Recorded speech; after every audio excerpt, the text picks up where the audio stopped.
Hello, family. Please subscribe and leave a like for us. It means the world to us. Also, share this video to your friends and loved ones and turn on post notifications so you don't miss future videos from us. Thank you as you do so. Sit back and relax as we dive into the story. The soft hum of string music floated through the Anderson estate as guests sipped champagne and exchanged pleasantries beneath a canopy of golden lights. Kate Anderson stood near the entrance, effortlessly graceful in a sapphire gown that accentuated her warm, dark complexion.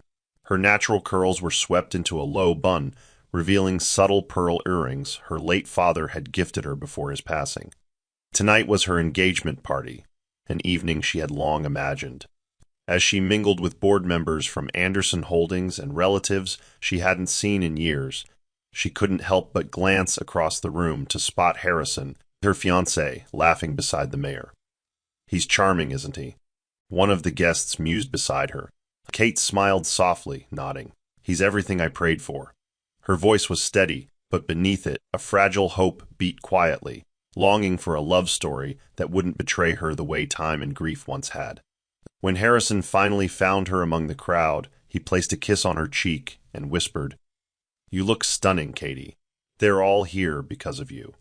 She leaned into him, feeling the familiar warmth of his hand resting on the small of her back. It felt natural, easy, until a shadow crossed the garden, one that didn't belong to any family or friend she had invited. "That's Melissa," Harrison muttered quickly. "She's new at the firm. I told her she could stop by with Ethan." Kate looked over and saw a woman with fiery red lips and a striking figure glide into the crowd, all confidence and effortless allure. She wore an off-shoulder dress, a shade too white for someone who wasn't the bride. Kate raised her brows but said nothing. The night continued with toasts and laughter, but something shifted. The champagne no longer tasted sweet, and for the first time that evening, Kate felt something colder than doubt settle quietly in her chest. The following weekend, Kate found herself attending a private fundraising gala hosted by Harrison's company. It wasn't the type of event she typically enjoyed, but she showed up nonetheless, knowing appearances mattered in her world.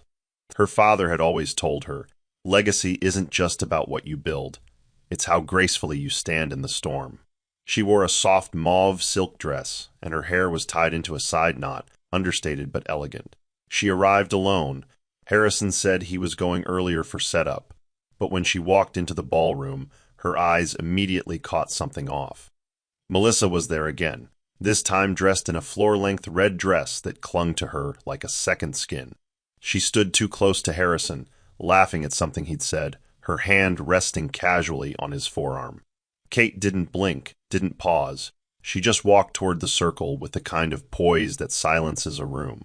"Kate, hey!" Harrison said, startled, his smile a second too delayed. Melissa turned and smiled brightly. "You must be Kate. I've heard so much about you," she said, extending her hand with a painted smirk. Her eyes didn't match her words. Kate shook it gently. "And you are?" she asked politely, though she already knew. "Melissa Grant," the woman replied. "I'm working closely with Harrison on the new Eastbridge account." Kate turned to Harrison. "That must be exciting. You always said Eastbridge was a big deal." He nodded quickly, eyes darting to Melissa, then back to Kate. "Yeah, she's been helpful." Kate didn't press. She stayed long enough for a few polite exchanges, then excused herself to mingle with guests. But as she walked away, she caught it, that smile. Melissa's smile. It lingered just a little too long, like she was enjoying something no one else had been invited to understand. And for the first time, Kate didn't feel like she was looking at a stranger. She felt like she was looking at a storm dressed in lipstick. Weeks passed. Harrison's once dependable habits, late-night calls to say goodnight, weekend brunches at her mother's house, unprovoked flowers, began to slip away like sand through fingers. Kate watched it all unravel with unnerving quiet. She didn't confront him, not yet. She observed. When he began canceling dinner plans for emergency meetings, she didn't raise suspicion. She waited.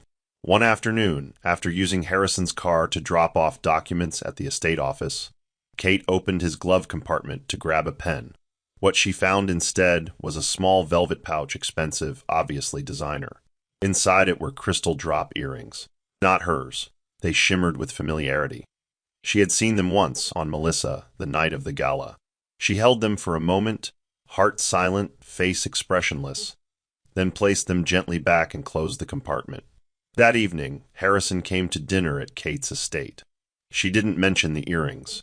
Instead, she served him his favorite meal, spicy goat pepper soup and jollof rice. They laughed over old college memories, and he seemed relaxed again, like the man she had once agreed to marry. But something had changed inside her. When he excused himself to take a call, she watched him from the French windows. He walked to the garden, phone pressed to his ear, his voice unusually low. "No, she hasn't said anything. She doesn't know," he said.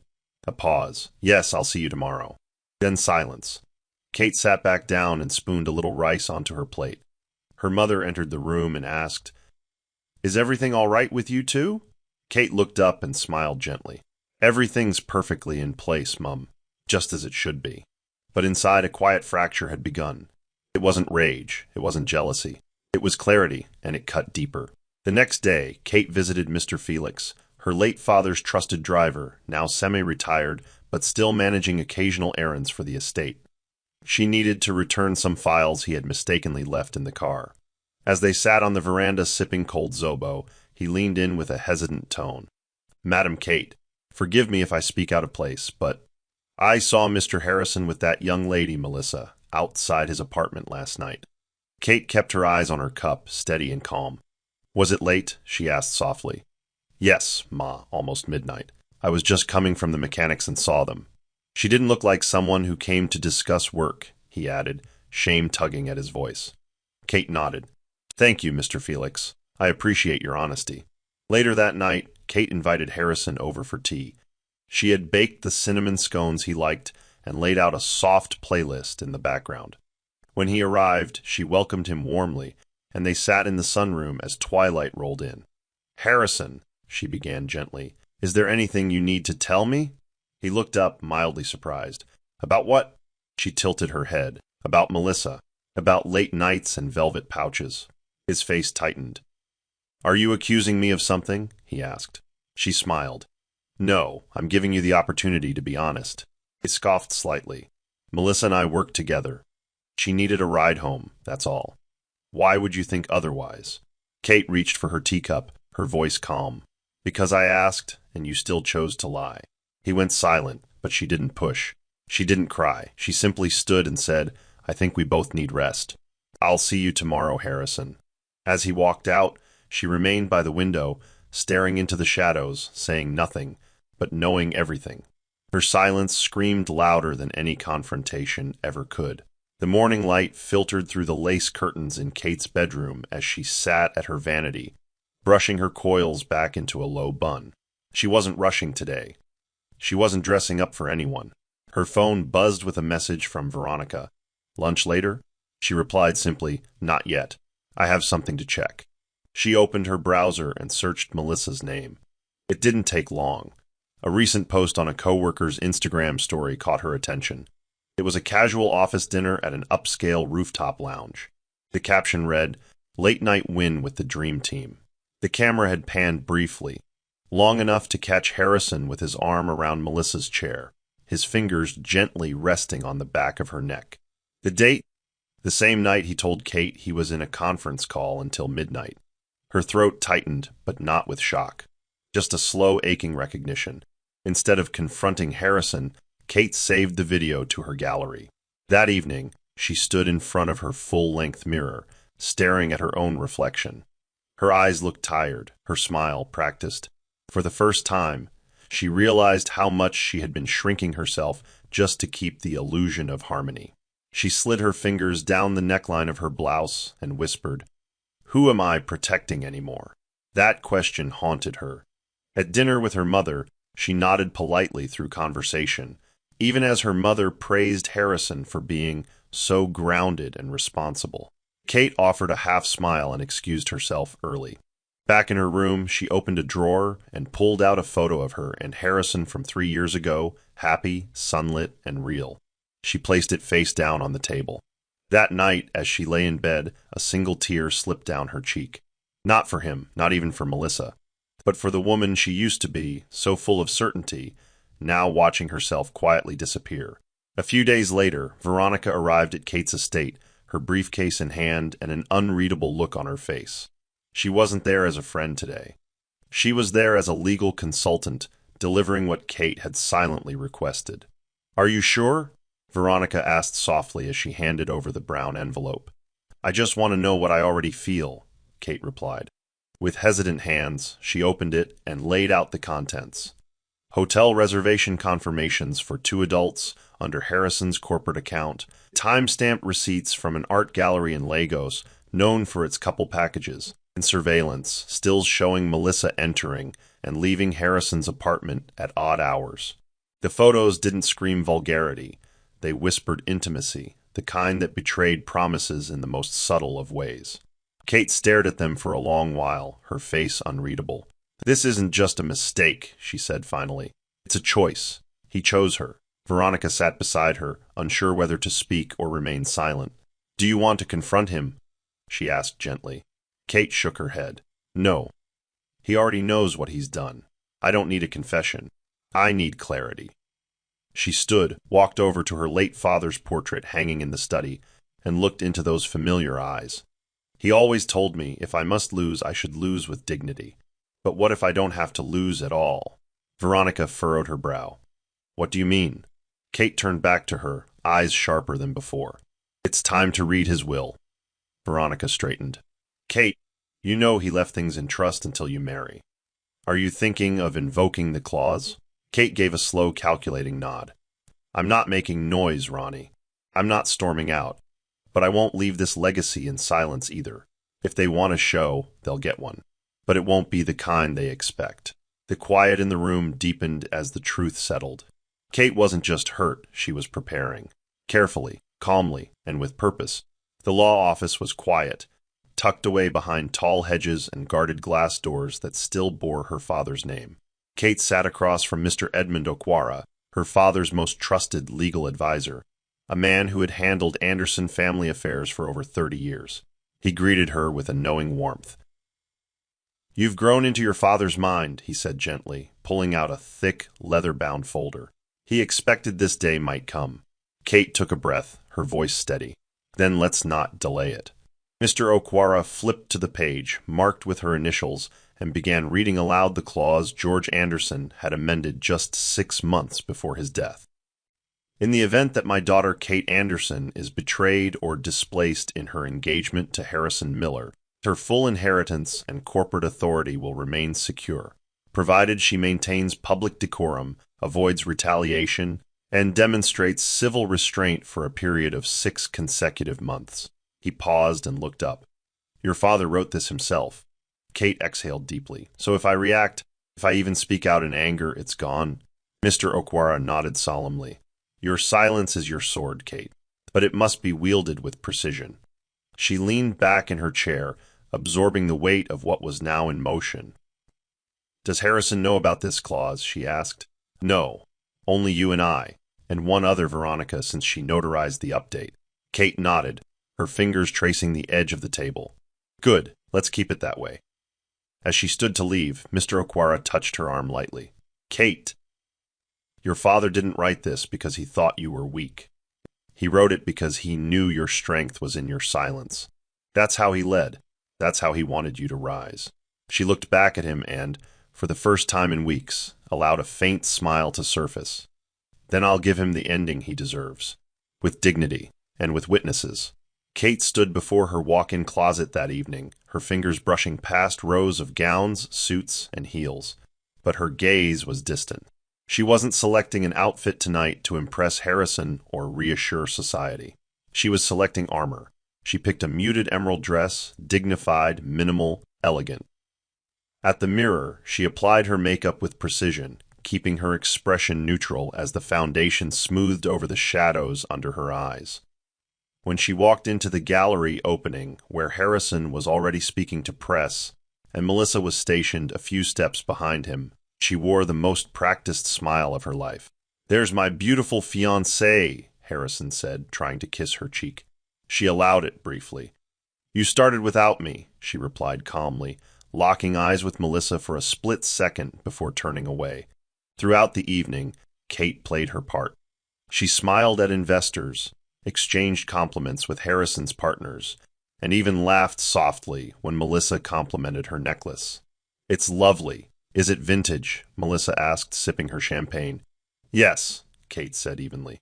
"My father gave it to my mother when she chose grace over reaction." The words lingered in the air just long enough before she walked away. By the time the night ended, the press had captured plenty of photos, Kate and Harrison, hand in hand. Kate alone, poised and radiant. Melissa in the background, almost like a forgotten detail.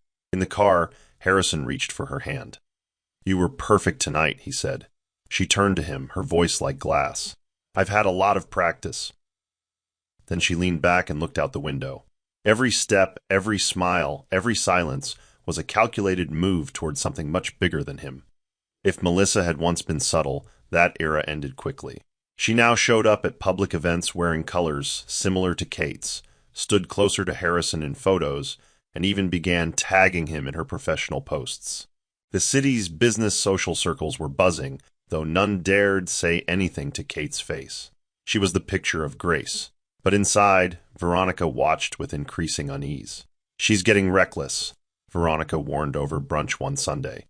Kate poured herself tea and replied softly, "Reckless people always forget who's taking notes."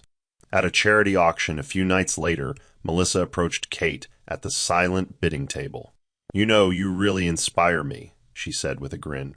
"No matter what happens, you're always composed. It's honestly something I aspire to." Kate looked at her, steady. Composure comes from knowing the difference between attention and respect.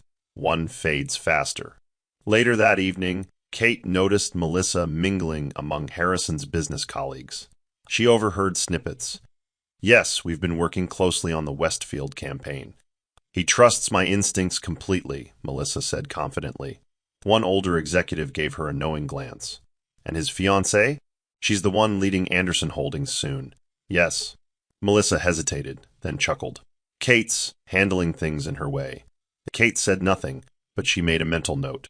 This wasn't just about betrayal anymore. Melissa was angling for influence. Harrison didn't see it. Or perhaps he did, but ambition blinded him. Back at home, Kate placed another entry into the folder she was building, evidence, dates, comments, all meticulously organized. It wasn't revenge, it was documentation. Because when the time came, no one would say she imagined it. She would show them every whisper, every smirk, every seat taken before it was earned. Anderson Holdings' quarterly strategy meeting took place in the downtown Towers boardroom, a room her father once ruled with silent authority. Kate walked in wearing a navy pantsuit, tailored to perfection, her heels silent against the polished floors. She noticed the subtle shifts, an extra pause before greeting her, a few glances exchanged between Harrison and two junior executives. Melissa wasn't supposed to be there, but she was, seated quietly beside Harrison, flipping through a copy of the presentation she hadn't been authorized to receive. Kate took her seat without a word, opened her own notes, and waited for the meeting to begin. When Harrison stood to deliver his pitch, he included Melissa in every second point. Melissa suggested. Melissa helped structure. It was intentional, and Kate knew it. After the meeting, as everyone filed out, she stayed seated. Only Veronica remained beside her. "They're pushing a narrative," Veronica said, her voice low. "They want shareholders to see her as more than a distraction." Kate nodded slowly. "Then let them speak," she said.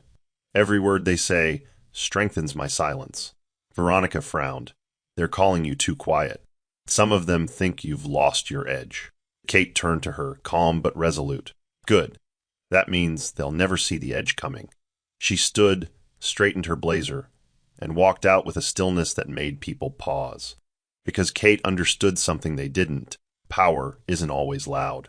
Sometimes it watches, sometimes it endures, and sometimes it prepares to walk into history when no one sees it coming. The gala was grand, flashing lights, reporters swarming the red carpet, and society's most powerful parading their wealth like medals. Kate arrived late, deliberately, wearing an ivory gown that hugged her form without screaming for attention.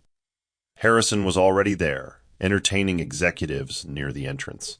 She joined him just as the cameras turned their attention toward a raised platform in the center of the hall. "You made it," he whispered, his eyes calculating. "I had to," she replied coolly.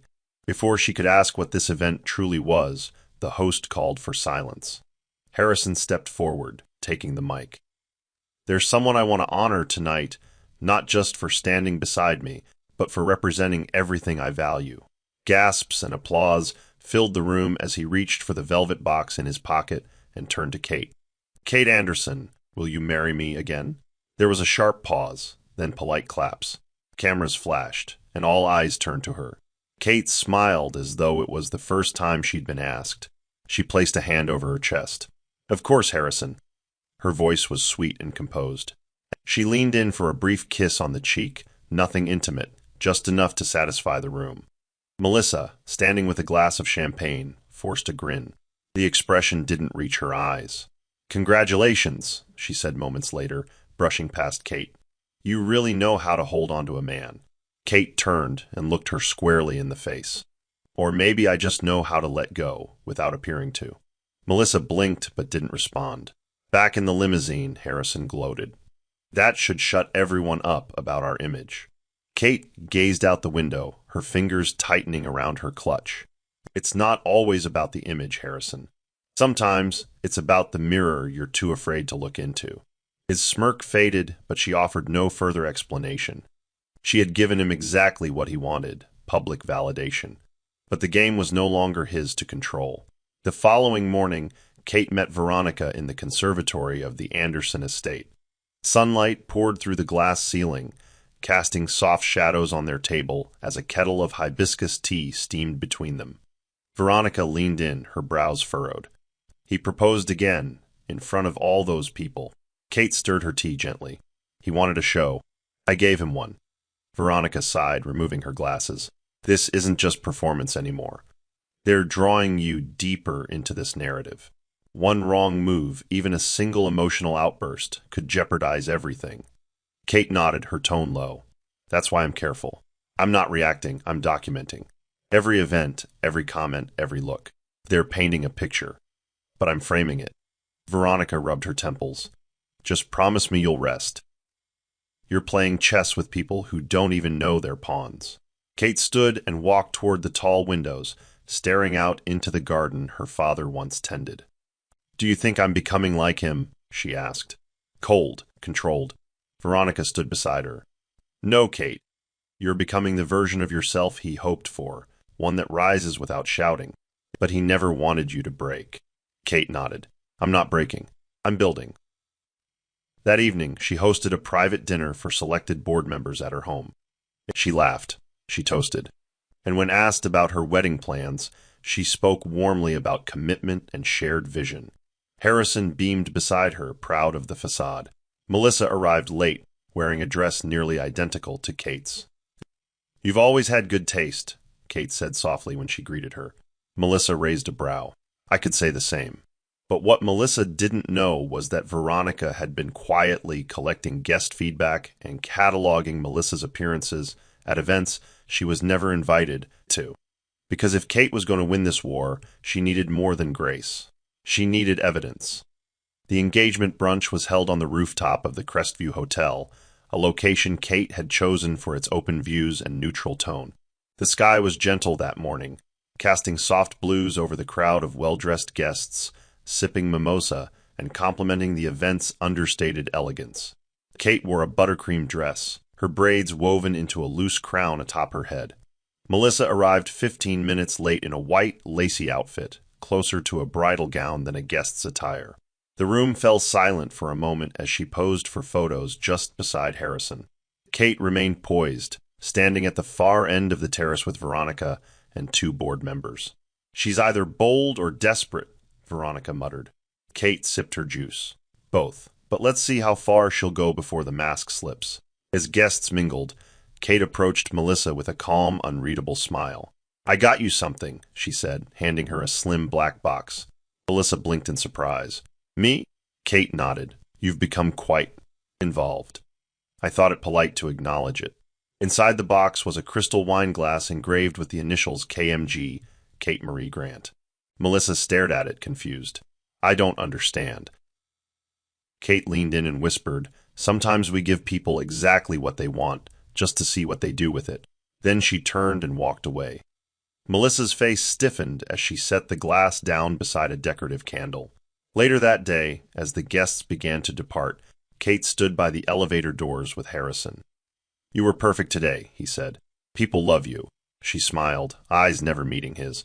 It's easy to be loved when people only see what you let them. And just like that, another illusion had been folded into her plan, quiet, graceful, and increasingly unshakable. A week after the brunch, Kate sent out a set of carefully curated packages, only one of which mattered. The brown parcel that arrived at Melissa's high-rise apartment came without a return address, wrapped in matte black paper with a gold seal. Melissa opened it slowly, curious, and inside she found a manila folder bound by a silk ribbon. She untied it to find old, handwritten love letters, clearly years old, penned in Harrison's familiar scrawl. Letters that spoke of longing, of admiration, of promises made in the early, hopeful days of his relationship with Kate. But what stunned Melissa most was the enclosed note in Kate's clean cursive. You've taken his attention. I'll keep the parts that mattered. That message wasn't about possession, it was about value. Melissa reread the words, her hands trembling. There was no rage in the package, no threat. Just something far more terrifying, elegance without emotion. The next time they saw each other was at a Women in Leadership Summit. Kate, as one of the keynote speakers, stood on stage in a charcoal gray pantsuit, delivering a speech about legacy and restraint that earned a standing ovation. Melissa watched from the crowd, expression tight. After the event, she approached Kate in the corridor, attempting a smile. That was moving, she said. Kate glanced at her, a faint nod. I meant every word. Melissa hesitated, then asked, Why the letters? Kate's gaze didn't waver. Because you've been chasing his love. I thought it was time you saw what it looked like when it was real. Then she walked past her, heels clicking softly, leaving behind a silence that stung. Melissa held her breath, stunned not just by the confrontation, but by how deeply it didn't look like one. Kate hadn't raised her voice. She hadn't insulted her. She had simply let truth speak for itself, and that was more devastating than rage ever could be. Behind closed doors, Harrison was changing. Gone was the man who once drew circles on her back as they lay in silence. Now, he was short-tempered, distracted, and frequently absent, even in her presence. Kate began noticing the subtle shifts.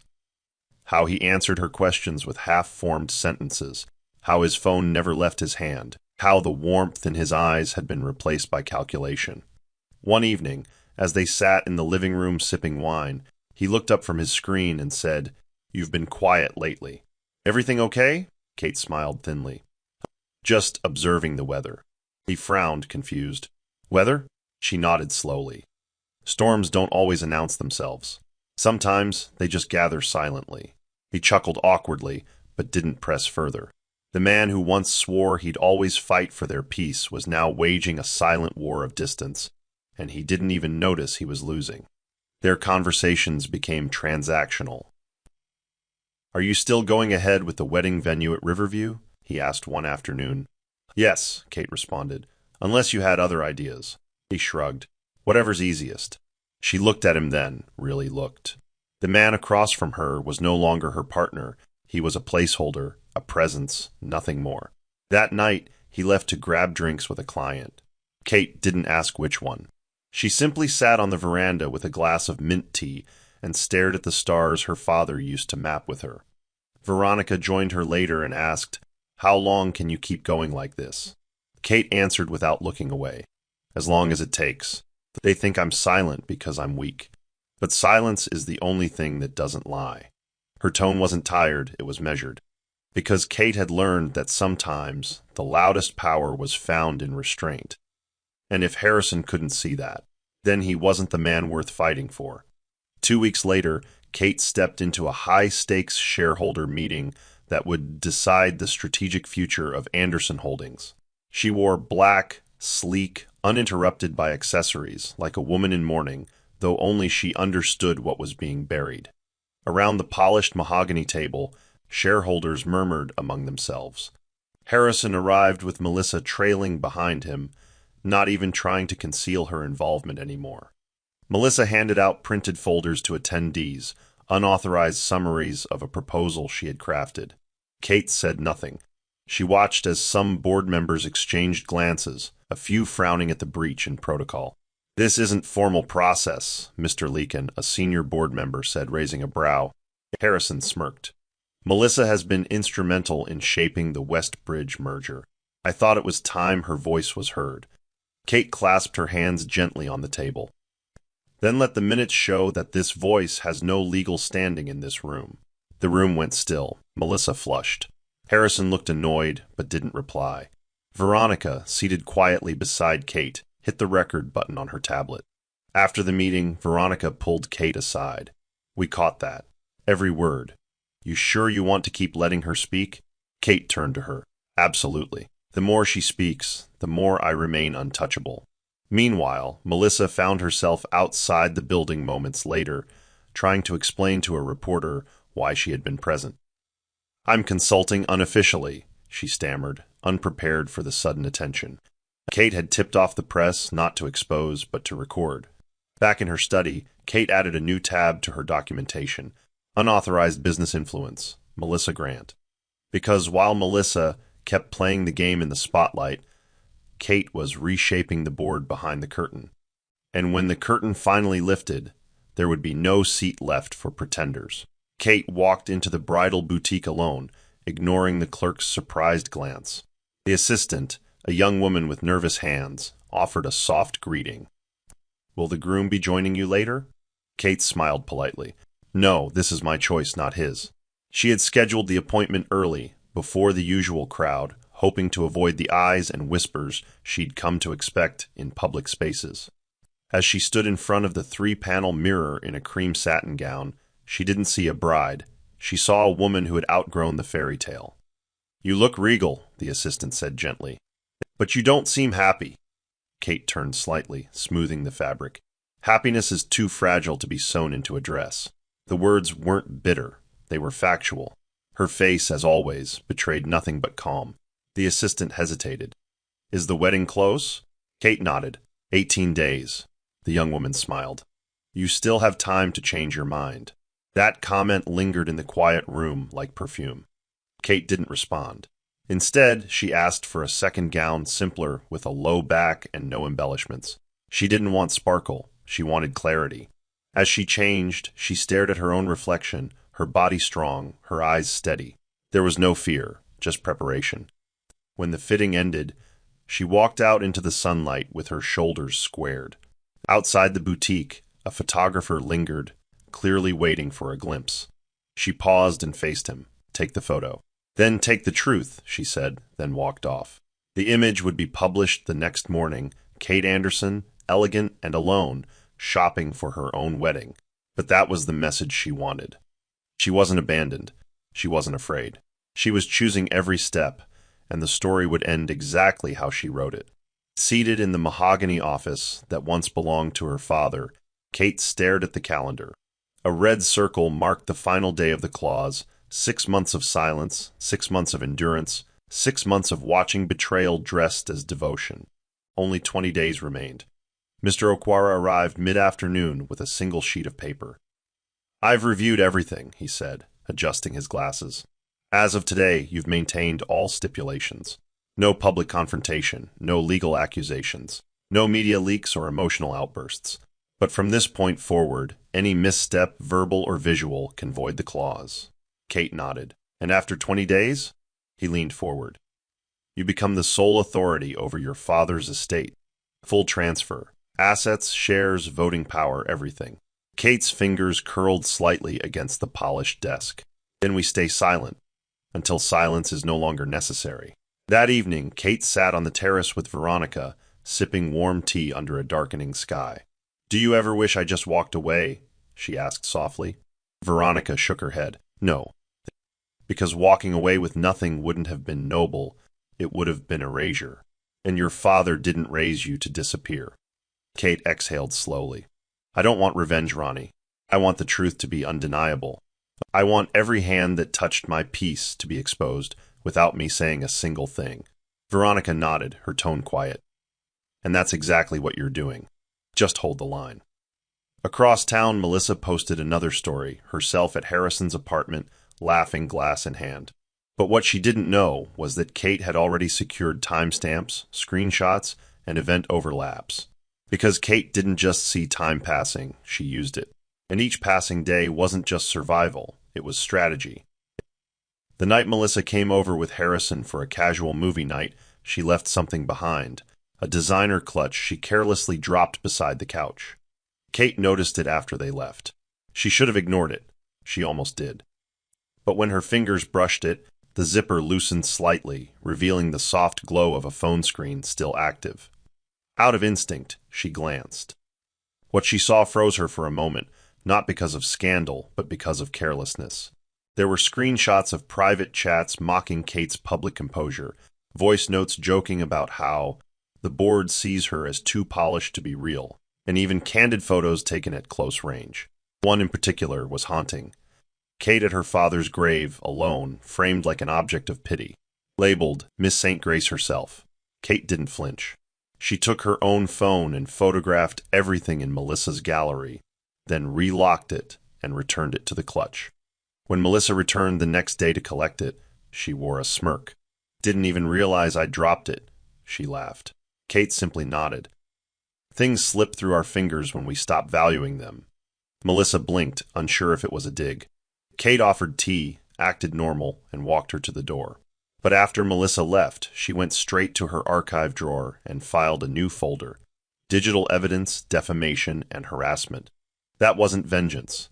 That was protection. Because if there was one thing Kate understood better than betrayal, it was timing. And this was no longer personal. It was documentation for history. Because Melissa hadn't just crossed a line, she'd drawn one in ink. And Kate was preparing the signature that would outlive them both. The design was simple, cream and gold cardstock, hand-folded with a wax seal embossed with the Anderson crest. Kate sat at her father's desk, addressing each envelope with measured care. Every name mattered. She wasn't sending these invitations for a celebration. She was summoning witnesses. Each guest on the list played a role. Shareholders, legal advisors, media observers, political allies, and those who had quietly doubted her. Even Melissa received one, personally delivered. Veronica watched her work in silence before asking, "You're inviting people who would rather see you fall." Kate smiled faintly, sealing another envelope. "Then they'll see me rise." She included no RSVP instructions, no venue map, just a date, a time, and a line. "Join us in witnessing the culmination of legacy." The morning the invitations arrived, whispers erupted across boardrooms and social feeds. Melissa scoffed when she opened hers. "She thinks this is her show," she said to Harrison, waving the card in the air. He barely looked up from his phone. "We'll make it our show." But Kate didn't flinch. She knew exactly what they'd say, how they'd twist it, and how unprepared they truly were. At the estate, Veronica handed her a summary of confirmed attendees. The press will be there, legal observers too. Your father's old partners, all present. Kate looked out the window, her voice calm. Then the stage is set. But in the privacy of her bedroom, she stood over her late father's wedding photo, her fingers brushing the edge of the frame. "I hope you see me, Daddy. I'm walking down this aisle, but not for a man. For you, for me." And somewhere between grief and courage, Kate folded into herself and rose again, stronger. The sky was an eerie gray when Kate woke up on the morning of the wedding. Rain had fallen lightly during the night, leaving the gardens misty and still. She stepped out barefoot, wrapping a shawl around her shoulders as she walked through the wet grass to her father's stone bench. It had become her ritual place of reflection, quiet, shielded, his favorite spot. She sat for a long time, no phone in hand, no planner beside her, only the silence. "You once said I was the calm in the room," she whispered. "But I've learned that calm doesn't mean small. It means centered, and today I'm everything you taught me to be." The wind stirred gently, and for a moment she imagined he was near, nodding with that half-smile he wore whenever she surprised him. Inside, Veronica was laying out Kate's navy gown, the one they had chosen months ago. It was understated, regal, and symbolic. "This isn't a wedding dress," Veronica murmured. "No," Kate said as she stepped in. "It's a declaration." The makeup artist arrived shortly after, expecting to prep a beaming bride. Instead, she found a woman quiet and unshaken. "Any special look today?" she asked hesitantly. "Just make my eyes sharp," Kate replied. "I want them to see that I never blinked." After getting dressed, Kate walked the hallway alone. Staff paused and lowered their heads slightly, not out of protocol, but out of quiet respect. She passed portraits of generations of Andersons, and finally paused at her father's. "You didn't leave me an empire," she whispered. "You left me a test." And as the car arrived, her heels clicked gently against marble, every step deliberate, every breath steady, because today wasn't about romance. It was about history. The wedding venue glowed with opulence. Crystal chandeliers reflected the early sunlight streaming through the stained glass windows. Guests filled the pews, journalists in corners with notepads, shareholders seated in rows of silent anticipation. Harrison arrived early, sharp in his tuxedo, his face tight with nerves he couldn't name. But when Melissa entered behind him, all whispers stopped. She wore a full white mermaid gown with a high slit and pearl veil, a statement, not an accident. People turned in confusion. Was this her wedding? Or a scandal unfolding in slow motion? She smiled like she owned the aisle, and Harrison, ever too blind to consequence, let her stand beside him at the altar. "Is she really wearing white?" one guest murmured. "Isn't she the mistress?" whispered another. Melissa beamed, looping her arm through Harrison's. "Everyone's watching us," she whispered. "Let them." The photographer snapped away. At the back of the hall, Veronica stood by the door, her eyes scanning the room until she saw the car pull up. Kate emerged, wrapped in navy silk, unbothered by the chatter echoing inside. She walked with the poise of someone who didn't need applause to validate her power. "She's here," Veronica whispered into the mic, signaling to Mr. Okwara seated near the pulpit. Melissa turned and saw Kate approaching, eyes narrowing. "She still showed up?" she hissed. Harrison shifted nervously, but Kate didn't look at them. She didn't speak. She simply walked to the back row and stood, hands clasped, chin lifted. She wasn't walking toward vows. She was walking toward her verdict, and every eye that turned toward her saw it. This wasn't defeat.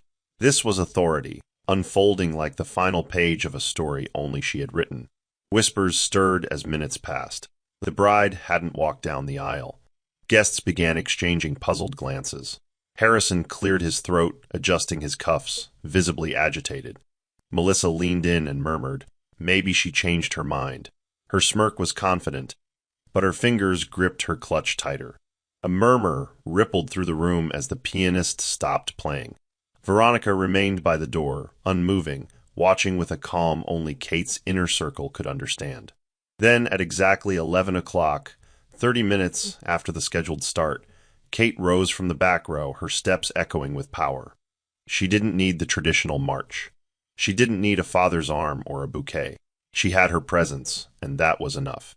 The room slowly quieted as she walked, not toward Harrison, but to the reserved legal section in the front right pew.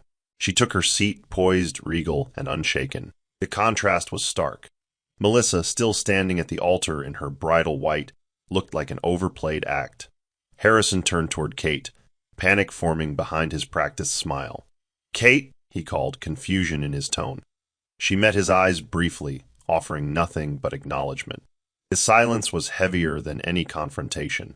The senior guest whispered, "She's not late. She's right on time for something else entirely." No one knew what was coming, but everyone could feel it. This wasn't abandonment. It was anticipation. And the real ceremony was about to begin, just not the one they'd rehearsed. Just as the murmurs began to swell again, the officiant cleared his throat. "Ladies and gentlemen," he began, "before we proceed, there's an urgent matter of legality to be addressed."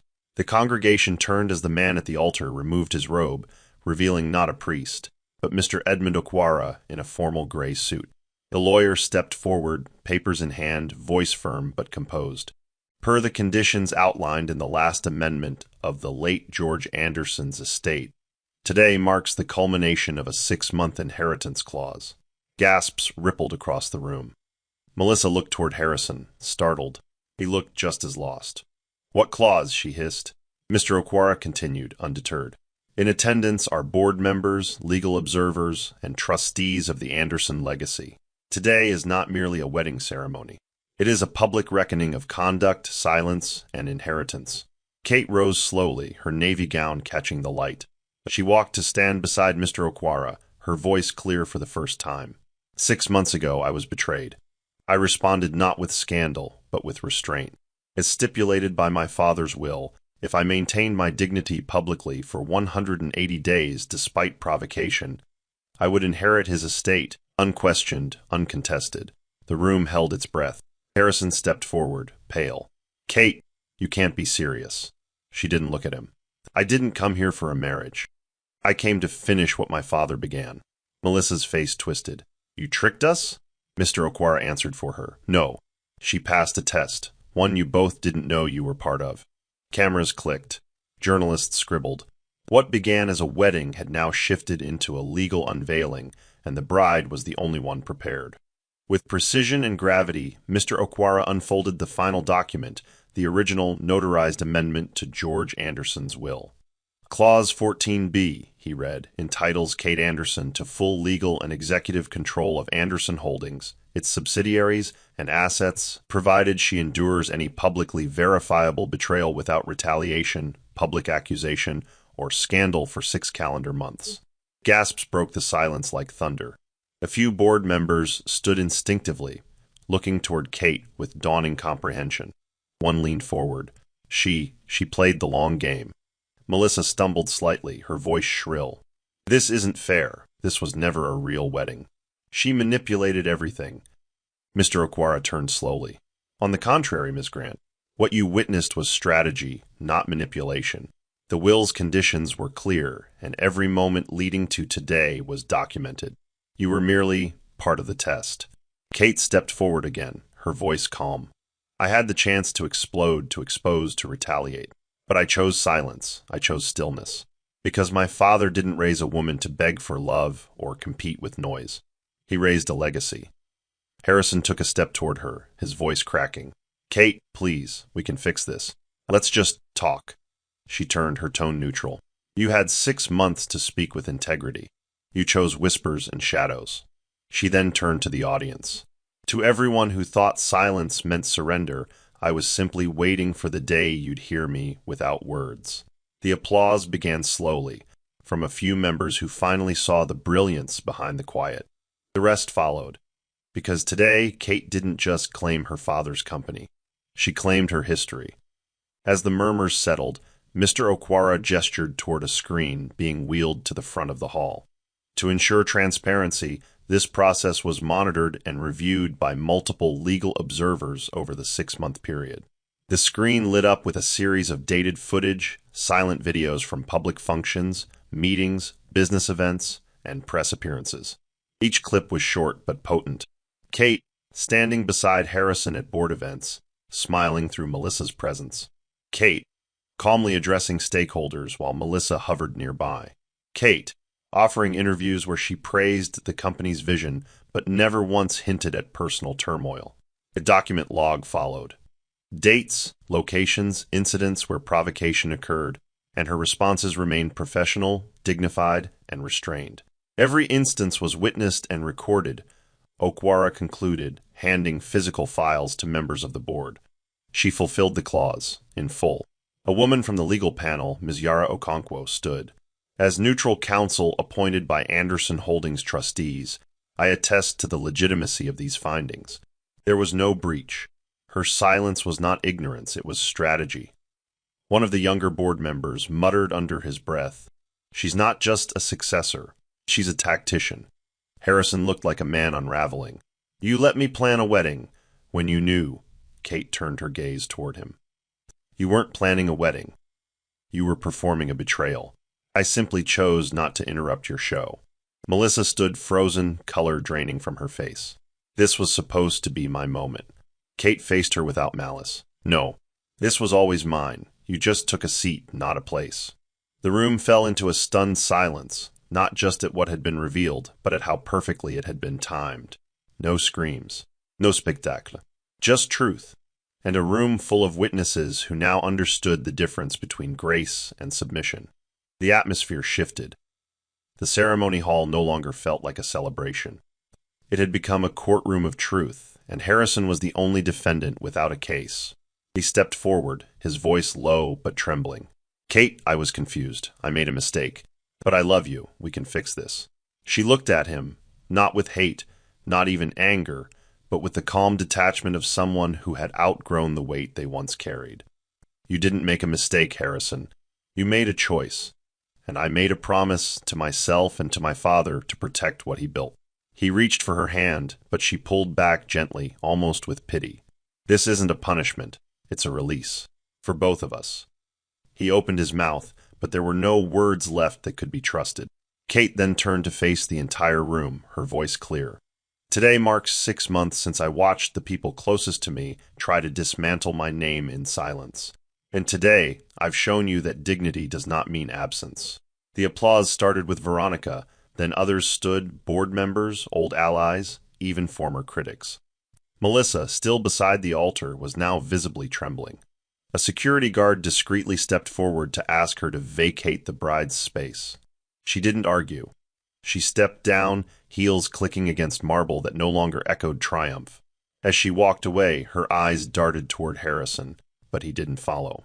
He remained there, alone in a tuxedo meant for a ceremony that had never been his to claim. Kate walked past them both, standing beside Mr. Okwara again. "We may now proceed," she said quietly, but not with vows, with legacy. Melissa sat quietly in the second row now, her shoulders hunched, her eyes avoiding the cameras that still flickered around her. She had worn white, expecting to be remembered, but she had not earned the history. Kate stood tall at the front of the hall, not with a bouquet, but with a binder handed to her by the family's legal counsel. Inside were the final asset transfer documents, signatures, and the amended shareholder roster. She flipped through the pages as Mr. Okwara narrated the closing of George Anderson's succession plan. The final clause had been enacted, and the company was now fully under Kate's leadership. She signed slowly, then looked out into the crowd. "There's a difference," she said, "between sitting in a place and building one." One of the reporters raised a hand.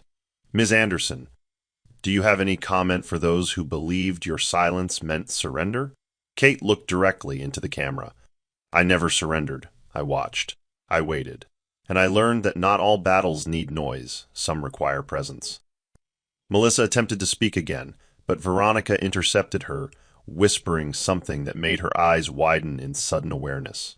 It wasn't a threat, it was a reminder. The legal team had begun building a case for defamation, and Melissa's digital trail was not forgotten. She slumped back in her seat. Harrison sat further away, crumbling behind his stillness. And Kate? She returned to the front pew, took one long breath, and finally allowed herself a real smile, not of revenge, but of restoration. Because the seat Melissa had stolen had never been the crown.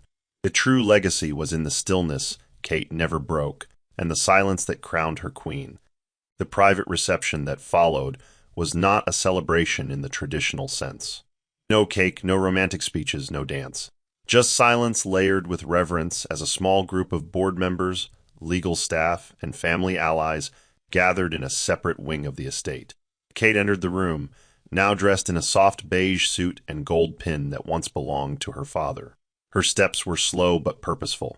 On the center table lay the final inheritance files, the deed to the Anderson estate, the consolidated asset register, and the transfer of executive power over the company's core operations.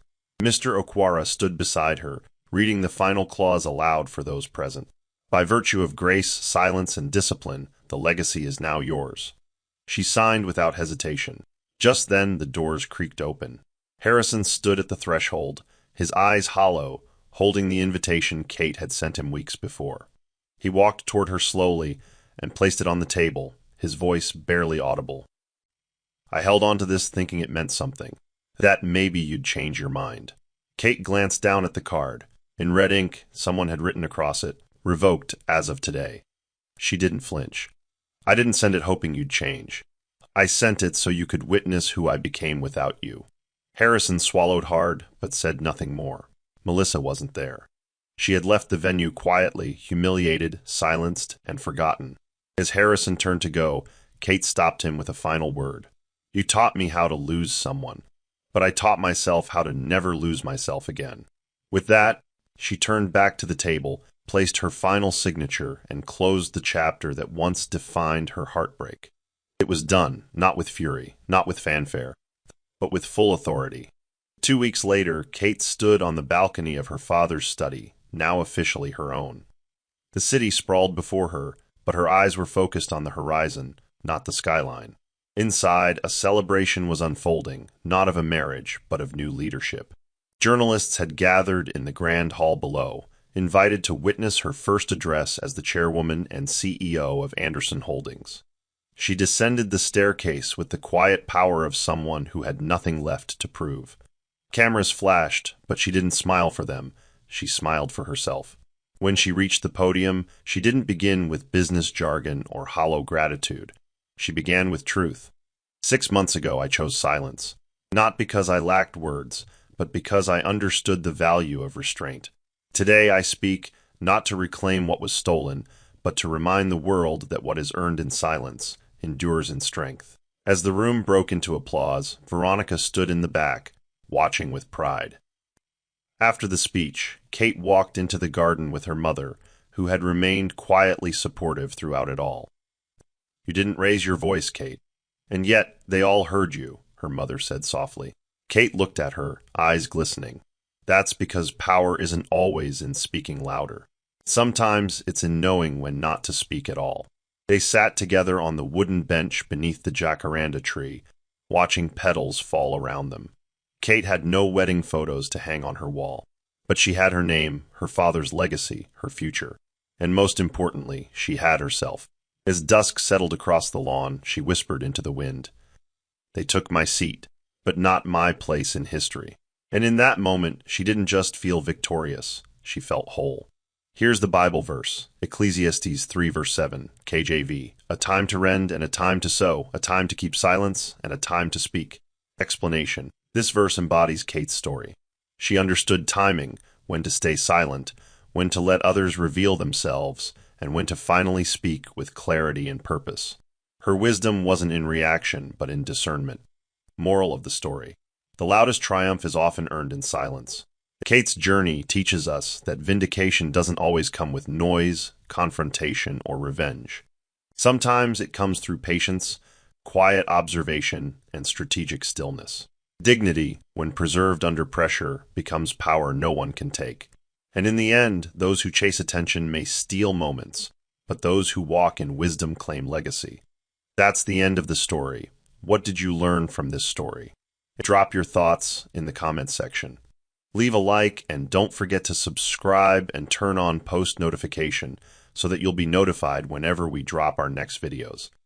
Also, share this video to someone who might be interested. Thank you so much for watching.